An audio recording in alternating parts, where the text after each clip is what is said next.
All right. We were basically talking about the three methods that we use to value companies. Right? We're basically concentrating on those three methods, and then we're saying there are many other methods that you can use, right? Including guessing the value of a company. You could guess that, come up with a value from your head based on God knows what's going to be going through your head that time. But here we are doing guesses. We are still doing guesses, but these are what we refer to as intelligent guesses and calculated guesses to come up with the value of a company. What kind of companies in particular we're saying? These are companies that are not publicly traded entities. Why is that the case? Because a publicly traded company will have a value, or will have its value quoted on the stock market. So there's no calculation that you need to do for that, right? So you only have to do for a company that is not publicly traded, which are private companies. Then the first method that we discussed was the net asset valuation.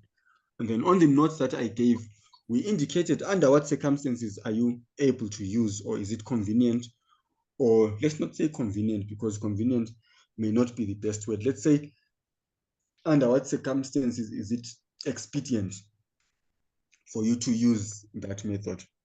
When is it going to be appropriate for you to use the net assets valuation? And one of the reasons was when a company is closing down. Then we're saying in doing your net asset valuation, you are basically calculating the equity of the company. What is equity? It's net assets, right? What are net assets? It's assets minus your liabilities. Then we said before you jump into calculations, you first of all check and see if there are no adjustments. What kind of adjustments are you looking for? These are adjustments of your assets to current values, right? Which is, maybe they could say the fair value, or they could most likely say the market value, right? So you want to basically adjust them to the market values. Then we're saying you could get something on your PPE, property, plant and equipment, but watch out for your receivables, and watch out again for your inventories, right? Sometimes the market value could be less, sometimes it could be more. So if it's more, you want to change the value. They normally call that maybe revaluation, but you are simply adjusting it to the market values. You simply do that by adding the difference, right?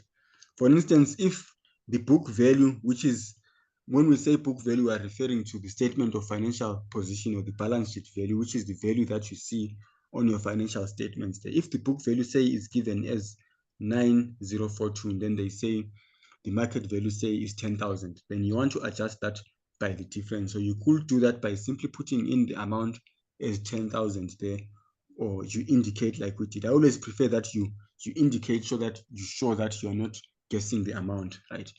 So you simply put 9042 and then plus the amount that will take you to 10,000. So that's what's going on there with the net asset valuation. And then with the dividend valuation, what I maybe didn't mention on this one is, this is normally appropriate if you are dealing with a shareholder that's looking to get dividends, or that because here we talk about what does a share, or your share in the company, basically mean to you as an investor, right? Are you in this investment business to get dividends, or are you in this investment business for capital growth? So that could basically determine the method that we're going to use. So if you're investing in a company interested in the dividends, then this is a good method to use, because it indicates the value of that share to you, because it's dividend based, right? Then if you're going to be in the company, say, for instance, okay, let's say if we are dealing with this, a person that could be interested in dividends, like in plainly dividends, is maybe someone who's not owning a majority shares in a company. So in those circumstances, you would really be interested in dividends, right? But when it comes to someone maybe who's owning a majority of the shares, then you could be then interested in all the earnings, right? Because all the earnings basically come to you. And then, just so we know, again, in the event that in our calculation for maintainable earnings or for earnings, basically when you're calculating earnings, if there are preference shares and then those preference shares, if they attracted dividends in that particular year, you want to deduct the dividend that is attributed to those preference shares, right? Because when we refer to earnings here, we want to talk about the last profit, which is the profit that entirely goes to the ordinary shareholders. So that's what we refer to as our earnings there. So today we want to pick it up from there and talk about the free cash flow method. That's the free cash flow method. Let me take us to the question now. But we want to deal with the free cash flow method. All right, maybe it was question 4. I can't remember which question it was. Let's first try question number 4. Okay, so I'll do this method. All right, I will do this method, and then maybe you can basically follow through on the, check it through on the video, right? Because like I was saying, most of what we get on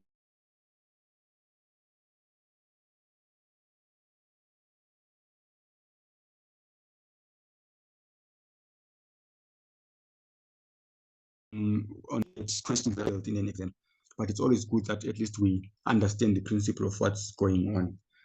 All right, so like in any question, you want to ask yourself, what are you doing? What do you want to do, right? What do they want you to do? The worst thing that you can do in an exam is to answer a question that hasn't been asked, right? That would be a very bad thing. So in other words, dealing with irrelevant things in an exam, that's not a good thing. So you always want to ask yourself the question, okay, what do these guys really want me to do, right? And then in terms of principles now that we're talking, you are then saying, what principles are they testing me on here? Then you want to highlight those things in, or to make sure that you get those things right within the question. So principle number 1 here, obviously the main thing, because we are using, we said we call these the DCF methods, right? Which is the discounted cash flow method. So which means at the bottom of this is discounting, right? You need to be discounting. And then what are you discounting? You are discounting cash flow. So which means whatever we are doing here, we are basically trying to find cash flows. Then after we get those cash flows, what do we do with those cash flows? We then discount them. Using what rate? We are merely going to use the 14% rate that's given here, right? So those are the 3 things that they are testing us on, right? So what kind of cash flows? We call them free cash flows, right? Why do you call them free cash flows? Because those are cash flows that we can easily give off to our ordinary shareholders, right? So calculate the value of what? We want the value of equity. We want the value of equity.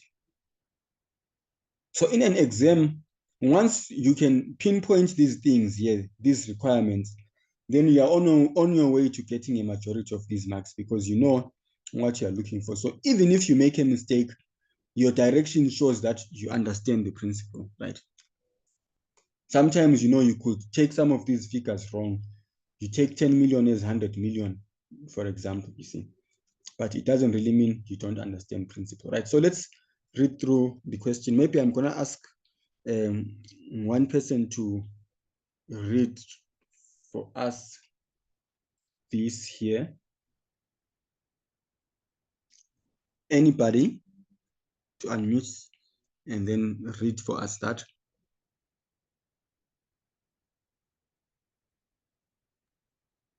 Setnet Ltd is a company listed on the Johannesburg Stock Exchange. Setnet Ltd is considering making a bet for Q-Link Ltd. Q-Link Ltd stock is also listed and principally traded on the JSE.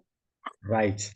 Pause there. So what CD has read so far shows us that we have a listed company, but that listed company is considering buying what?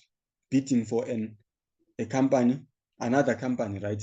So in this instance, this one here is also listed and is principally traded on the JSE. So the circumstances under which this happens, by the way, is, remember, the shares that are on the stock market are publicly traded, right? So it means the value of those shares merely depends on the forces of demand and supply.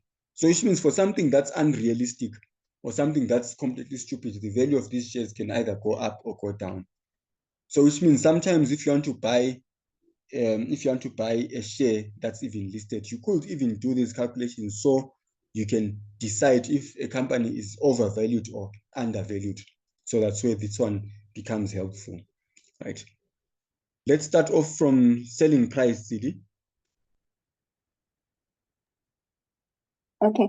Selling prices are expected to rise at 10% per year for the next 3 years and then stay constant thereafter.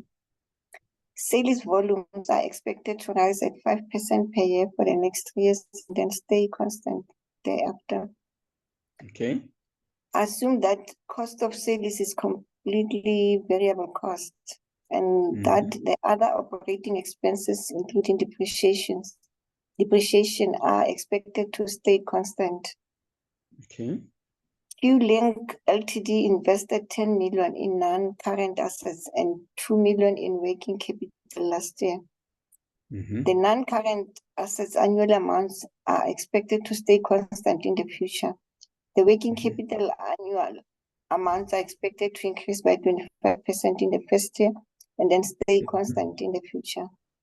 Q-Link Ltd finance costs are expected to increase by 1 million in both the first and the second year, respectively, and then stay constant in the future.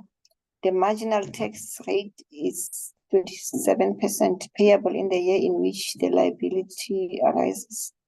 Assume that book depreciation equals to tax depreciation. All right, perfect. All right, so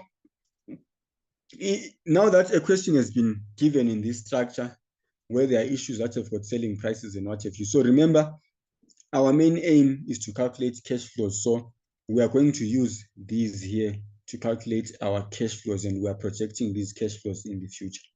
Right, so there was an issue on revenue, right? So I'm just going to take revenue there. So this is where now I'll definitely need us to pay attention, because I'm not going to put down calculations, but we'll be doing calculations together here, right?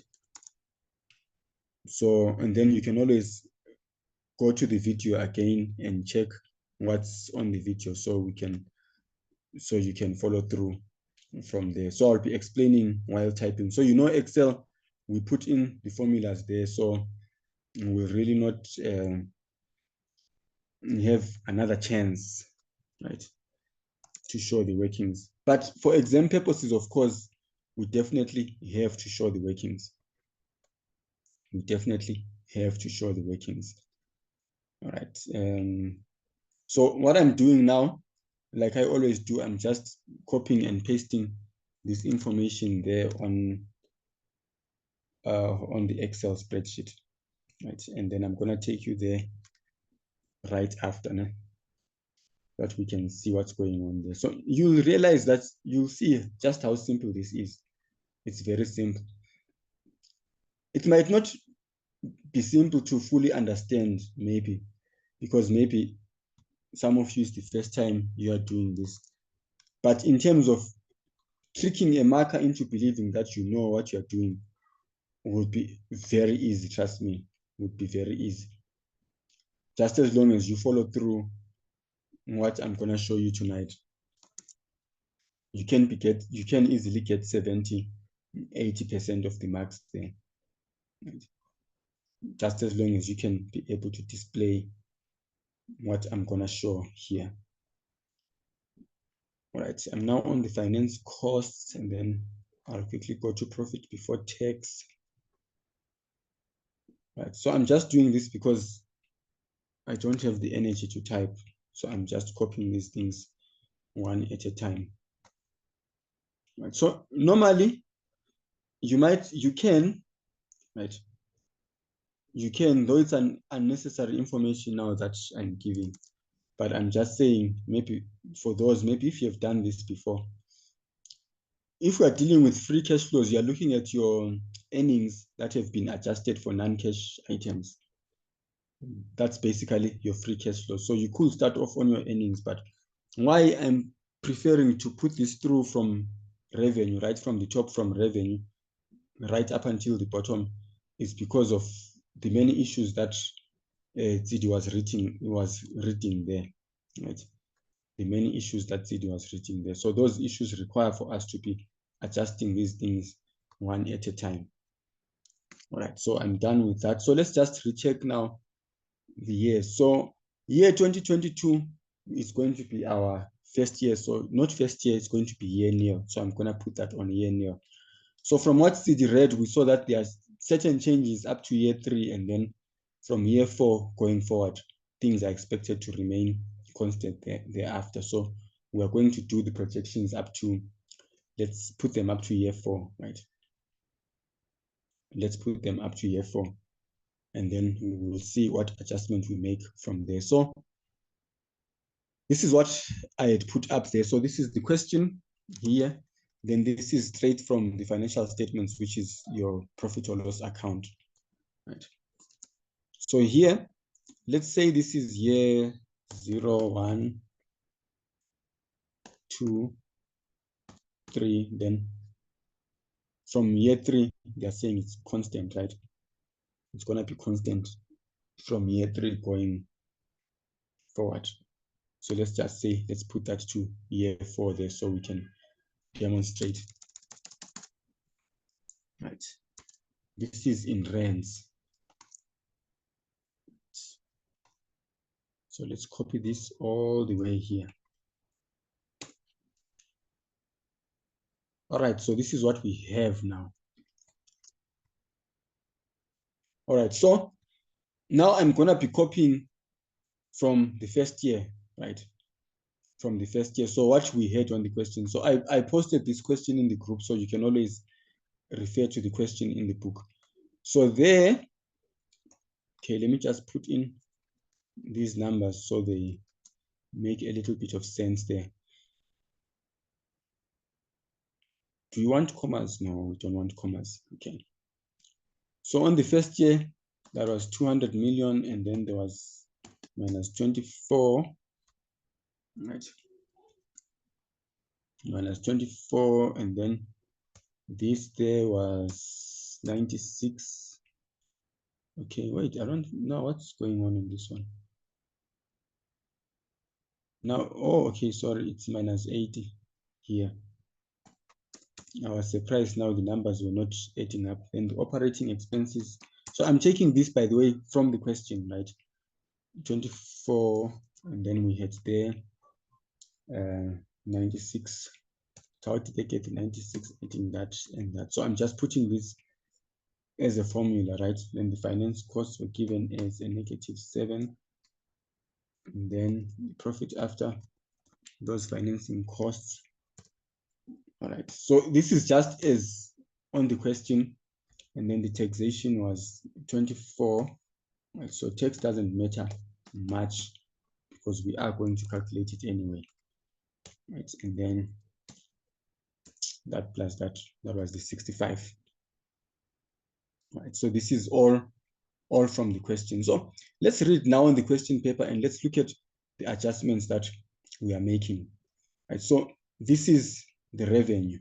So whatever the units or the selling cost is, this is the revenue. So the revenue there is given as 200 million.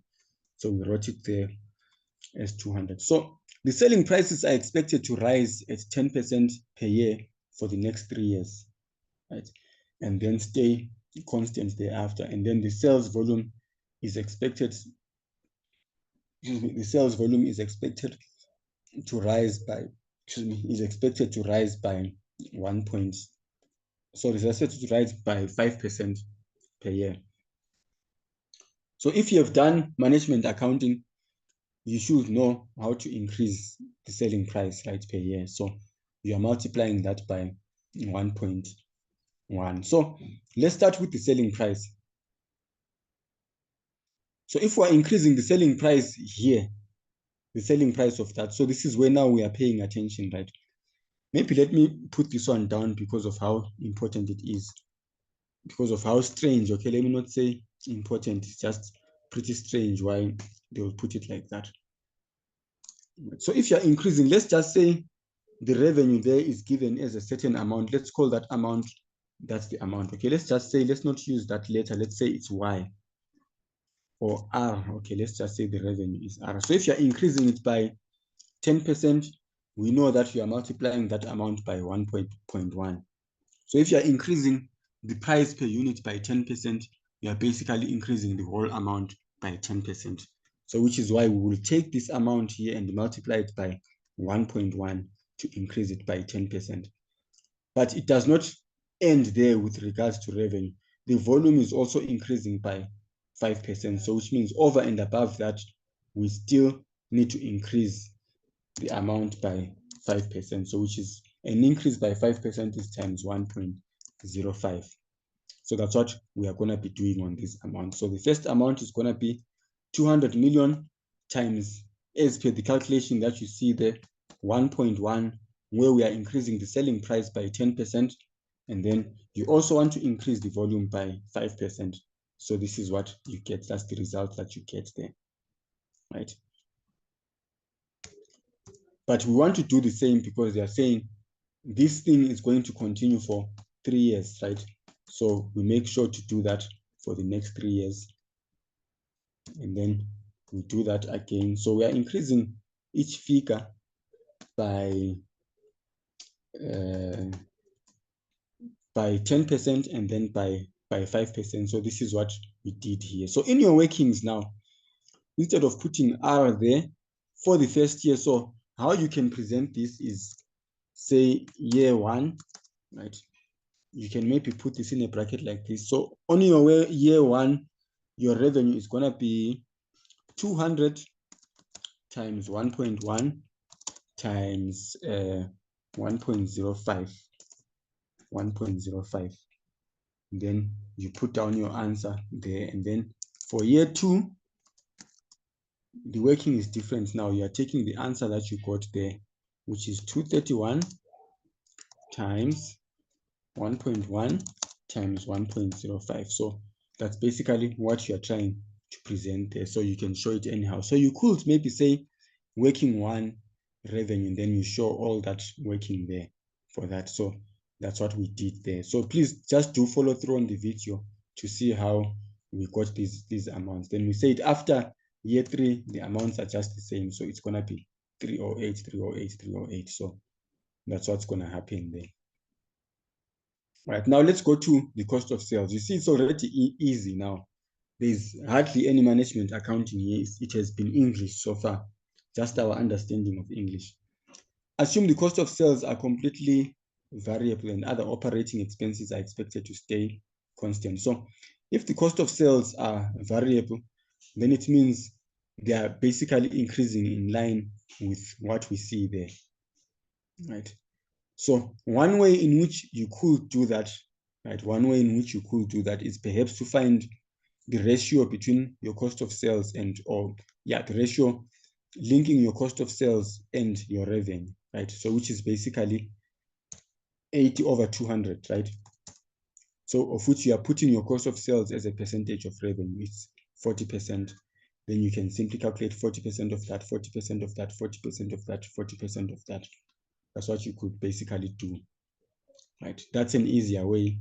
If you don't want it the easy way, then you can simply increase this by 1.1 and then by 1.05 again, the same way, because it's moving consistently. So it's completely variable. So I would obviously go with the 40% because it's easier for me here. So this is therefore 0.4 times, where did we get 0.4 from, by the way? It was 80 divided by 200, right? 80 divided by 200. So we want it negative. So I could write 0.4 times that amount. So that gives us 92. Then we apply the same there. We are pretty much doing the same on that one. So 40% of what? It's 40% of revenue. So that's what that gives us there. Okay. So what's the gross profit? We are simply totaling that up, right? So which is 231 minus 92, then we are doing the same for all those figures. So if you wanted, you could have simply gotten yourself a gross profit percentage and skipped that part there. It's still allowed, right? But I believe it's easier with this one here, dealing with what's given. Right now, let's work with our operating expenses. Now, this is where we need to be careful on. Right? Operating expenses, so and that other operating expenses, including depreciation, are expected to stay constant. Right? So which means depreciation is included there. Let's see where depreciation is. If we have, okay, depreciation is given there as 6 million, right? So which means these are expected to stay constant, these 24s. And then we are told that included there is depreciation, right? Included there is depreciation. So what are we calculating? We said we are calculating free cash flows. We are calculating free cash flows, and depreciation is not a cash flow. So which means at some point we'll need to make an adjustment for depreciation, but just not yet, because why? Because let me explain why, right? I read somewhere. Okay. All right, so we were there. Now I can't see where they spoke about depreciation and the tax rate. And all right, let's see. Assume the cost of sales. Where is it? Page 12. Oh, yes, yeah, right. Bullet. Thank you so much. So assume the book depreciation equals tax depreciation. So which means that whenever we are now calculating our tax rate, we'll incorporate depreciation as our tax deduction. So which is why now I'm not going to deduct it straight up. So if that wasn't the case, we're simply going to add back depreciation there and then deduct the allowance, like deduct the tax allowance. What do they call them, by the way? Capital allowances. Deduct the capital allowances when arriving at our taxation amounts, right? So operating expenses, so these therefore are going to be the same, right? Because they are not going to change. So we're going to put that as they are there. All right, then we get profit from operations. Right? So because there's a formula on this here that you can see, I can simply drag this there, right? So where we are simply adding these two amounts, of which one is negative, so we are deducting this one from that one. So we could simply do that there. And then let's go to the finance costs now. So finance costs, so when we're dealing with these costs, again, we want to be asking ourselves the questions, are they deductible for tax purposes or not, right? That's what we wanna look at there. But let's see what they said. Finance costs are expected to increase by 1 million in both the first and the second year and then stay constant. So on the first year there, it's going to be 8 million, right? We are going to increase that by 1 million. So this is going to be minus 8. And then on the second year, it's going to be minus 9. And then they said it's going to stay. Then it's going to stay there. So we're going to keep it at that. Okay. So this has been English so far. No accounting, English so far. So which is why your markers get upset when you're not getting any of these correct, right? So here now, I'm not gonna drag this because I didn't put a formula on that for the reason I could have, but I prefer not to put a formula there, right? So what's the taxation? The taxation is 27% there, right? So which means this is gonna be let's say negative, né? Minus 0.27 times that amount there. So that's gonna be 29, and then we drag the amounts right through. So our profit after tax, which is our projected profit after tax, it's basically going to be 78 and what have you. All right, these are the amounts that we have. So this is profit. Now let's adjust for non-tax items, right? So for non-cash items, so what we want to add. My keyboard is not working, by the way, so I have an external keyboard that I need to keep connecting. Right. Add. What do you want to add back? We want to add back depreciation. Why so? Because it's a non-cash item. So I'm going to write that as depreciation. I remember they say depreciation is 6 million. So let's put 6 million and 6 million there. Right. And then after adding back our depreciation, let's see what else we need to deal with. So we're now just cleaning it out for non-cash items. So including anything that's cash, but that does not involve your profit or loss, or that's not included in the profit or loss account, then anything that's not cash that's included in the profit or loss account. So we're simply making adjustments for that. And then with the tax liability, because it's being paid on the same year, that's why we are simply putting it there. So if it wasn't paid on the same year, then we'll need to make adjustments and deal with what's being paid on that year, because we want to deal with cash flow. So you can already see the similarity between this and investment appraisal or project appraisal, where we're dealing with cash flows and then discounting those. Right. So how much was invested? 10 million was invested last year. Right. So this is a sunk cost. We are not dealing with this. It's not in the future. But let's see on non-current assets what cost we have on non-current assets. So, and 2 million in working capital again when last year. So non-current assets annual amounts are expected to stay constant in the future. So if they are staying constant in the future, how do we deal with that? How do we deal with that? So what do we do here? We say change.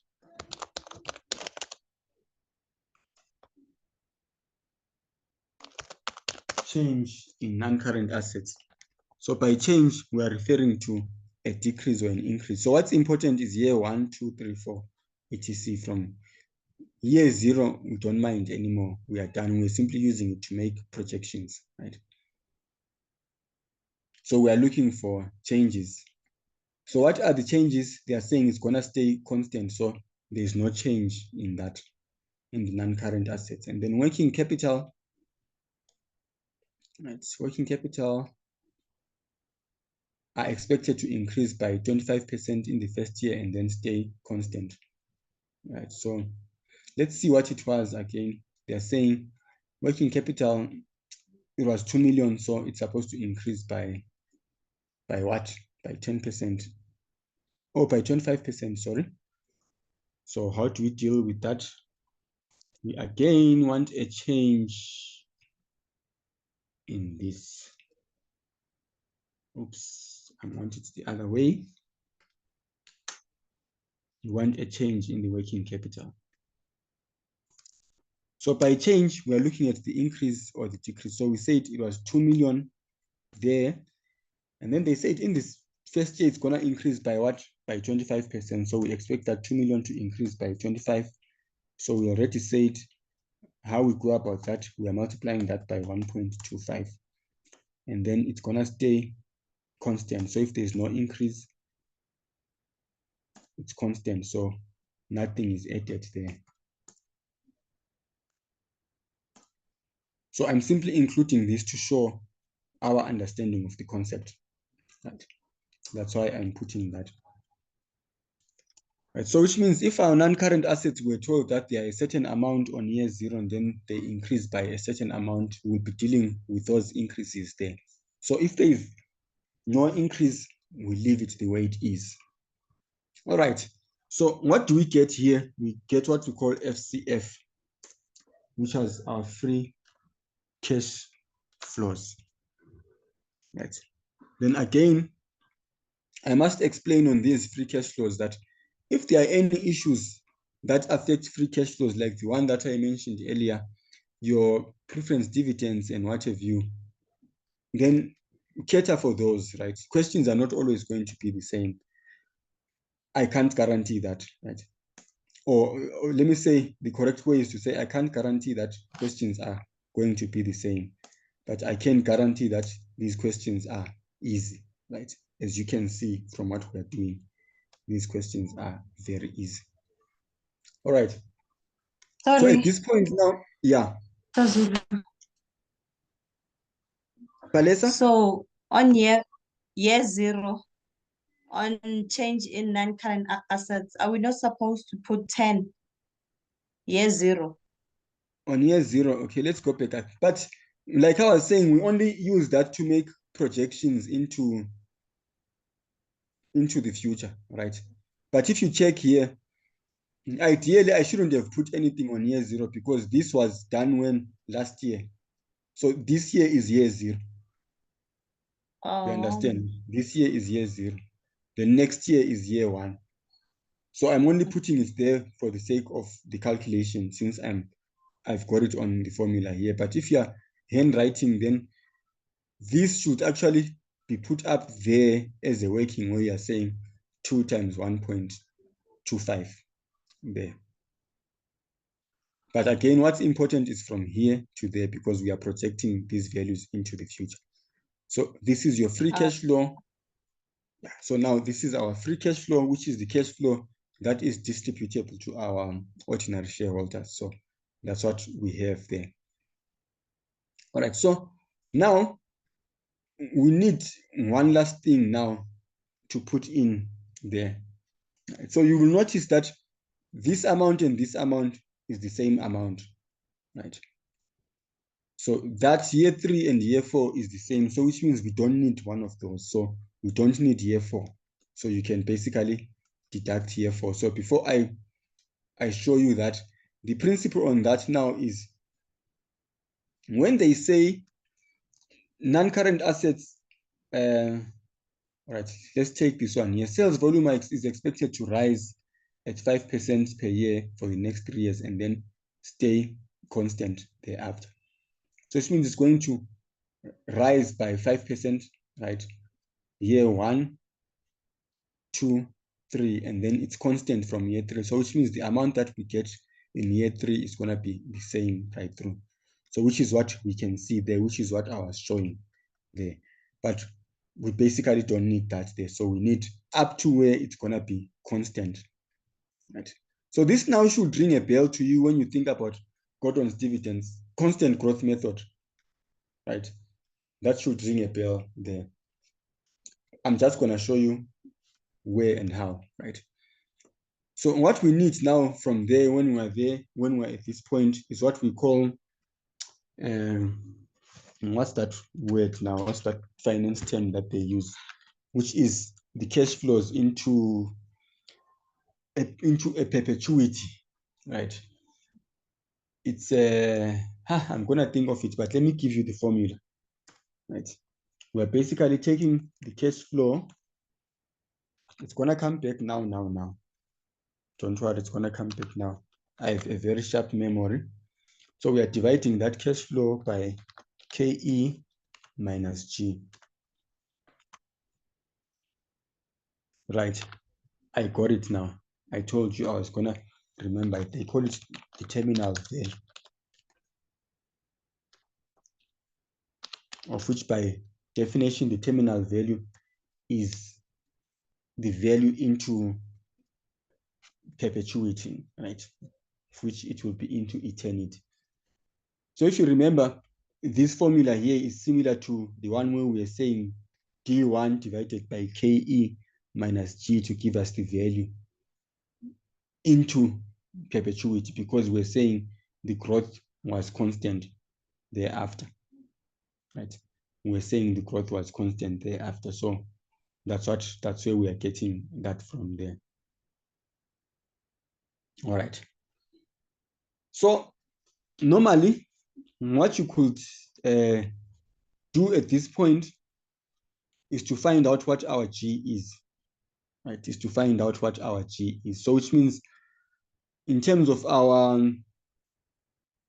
right, in terms of our growth, right? In terms of our growth, we realize now that from there to there, the growth is going to be constant right through from there to there. So I could have easily taken from, I think the time I was doing this question, I think I made a mistake and took the 5%. So now that we are redoing it in class, I can see that you can't take 5% when this is constant there. So the growth is not going to be the same, right? It's not really going to be the same mathematically. But what we're dealing with here is the growth in these cash flows, not the growth in revenue or the growth in cost of sales. So you realize that the growth from there to there, fine, it is 5% or whatever they gave us into forever. But because of the issue that some of these finance costs are changing at a different rate and the operating expenses are changing at a different rate, so it's not really going to be the same. So we'll do a growth rate there for the finances. I'm going to be done in a few minutes. We are almost done there.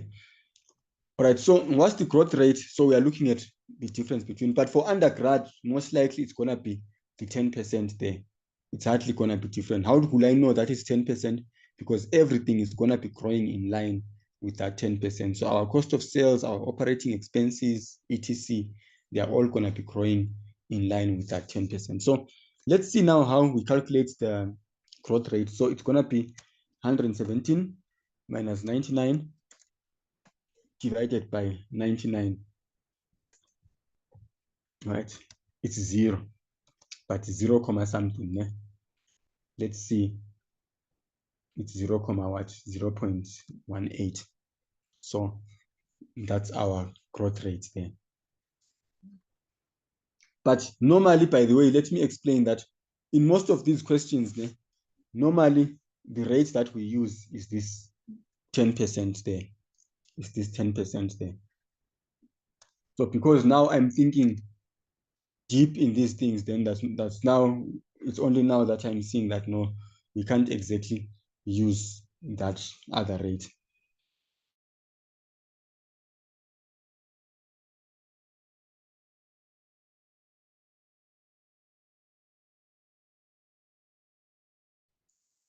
All right. And then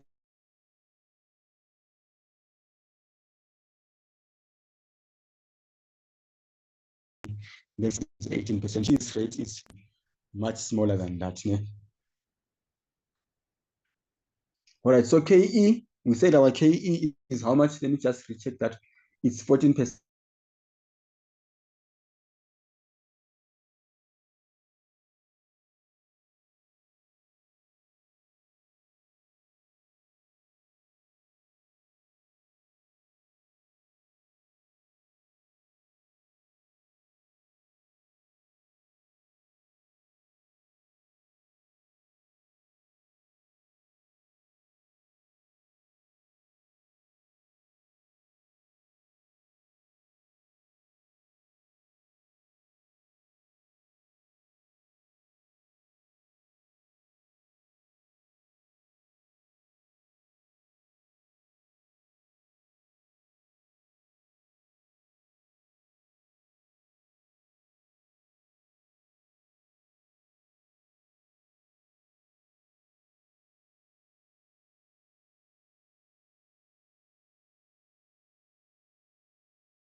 Okay, sorry, I'm back. I just got, all right, I just got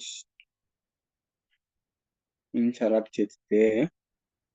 All right, I'm just gonna reshare that and then we finish up the question. Yeah? We are done with the question.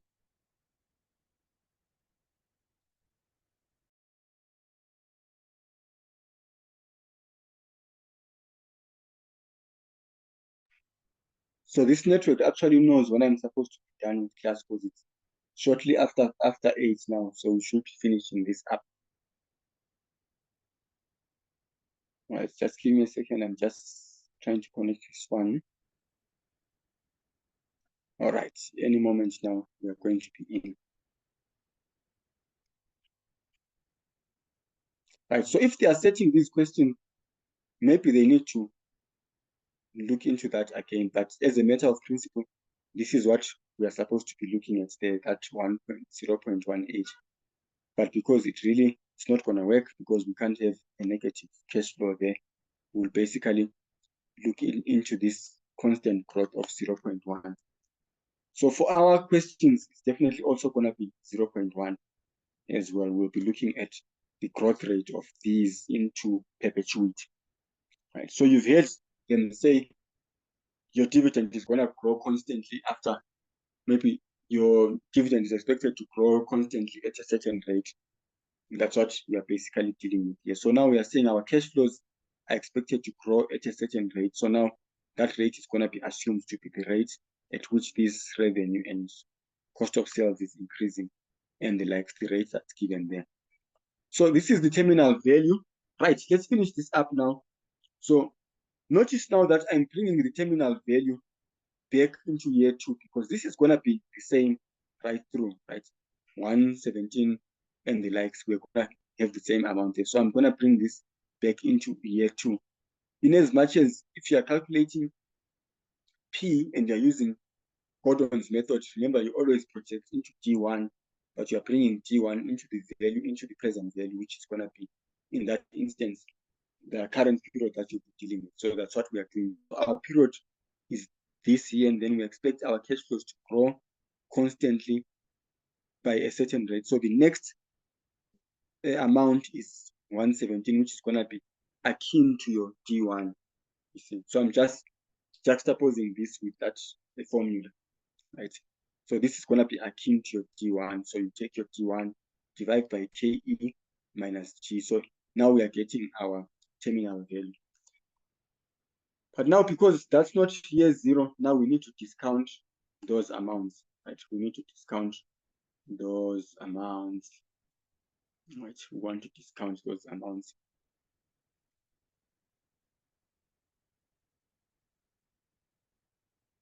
All right, so let's add whatever we have there. Oops, what did I do there? Right. Right, this is year 1 anti-stepped. Right, so this is going to be 86 plus the value that's going to be there. So let's drag this over here. Excuse me, let's drag this one over here. So these are our values. Now, discounting factor, you need to discount this thing. So if you don't want to use the tables, you can do a formula like I'm gonna do. If you're not gonna use the formula, you can simply put this on your financial calculator, right? We are simply calculating the present value of these two amounts there.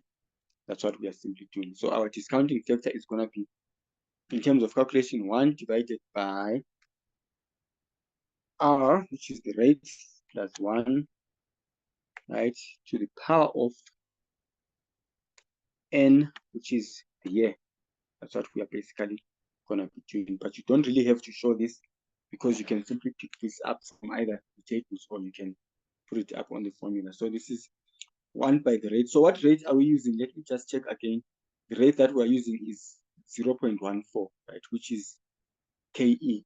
We're discounting this by our KE. So 1 divided by, so KE is going to be, let me write it in 4. 1 plus 0.14 to the power of N. So this is year 1, right? And then let's drag this over here, right? Let me just show you that these are decimals. So these are the actual amounts that we have there, right? Then we multiply that by that, it gives us 76. We do the same on that one. So our present value, basically there, our PV is going to be that plus that, né? 76 plus 223. So this will basically give us the value of the company, which is quite a clean value. 2,400 looks very clean. I like that amount. It's a very clean value. So in terms of our projections, this is the value of the company, right? Then from there, maybe the one other thing that you might want to look at, right, is to go back to your statement of financial position, which is hardly the case if you have it, right? Try and see how much if you have any debt, right? If you have any debt, maybe look for debentures if you have any debentures, you know, long-term debt, and then you deduct the value of long-term debt. So this is the value of the company. The question was calculate the value of equity. So the value of equity will be the value of the company minus the value of debt. That will give you your value there. All right.